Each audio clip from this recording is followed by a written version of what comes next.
There are more questions than answers tonight about a Toronto man accused of plotting a terror attack in the name of the so-called Islamic State and how he was able to immigrate to Canada. Critics are calling it a failure in border security.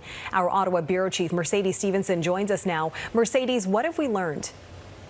Neithu, the federal government is refusing to explain how a Toronto man was able to immigrate to Canada despite allegedly having taken part in ISIS violence overseas in Iraq before he moved to Canada.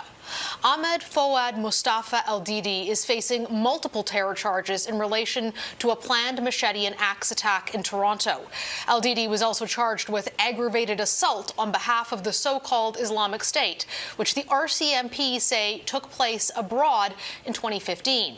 Violence that multiple national security sources say was in part documented in an ISIS propaganda video released in 2015 showing the torture and dismemberment of an ISIS prisoner by a middle-aged man with a sword. Global News has viewed the video that multiple national security sources say is believed to show El-Didi hacking off a prisoner's hands and feet while the man is tied to a crucifix in the desert. Global News is not showing the video due to its graphic content and is not identifying the sources who spoke to us who have direct knowledge of the investigation but are not authorized to speak publicly.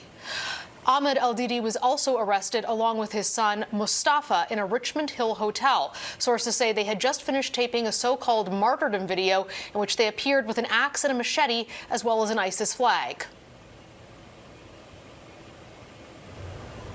So, Mercedes, what does this seem to say about the immigration system? Well, a lot of questions being raised. We still don't know how or when El-Didi came to Canada because the federal government is citing privacy in court proceedings, refusing to release that information.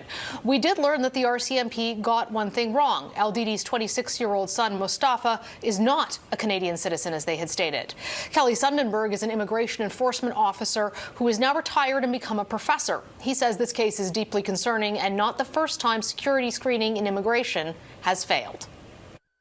This is yet another alarm bell going off about the woeful lacking border security we have in our country. Sundenberg says the system is under-resourced and that there's a lack of political will to fix it.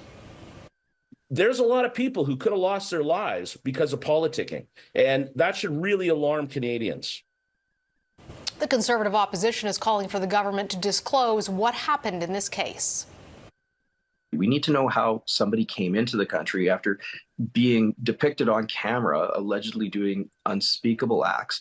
And then we have other questions. How did this person get citizenship?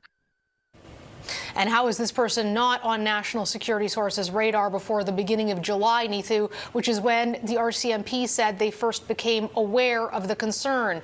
So lots of questions for the government here in Ottawa about our security. Indeed, there are. All right, Mercedes Stephenson in Ottawa. Thanks, Mercedes.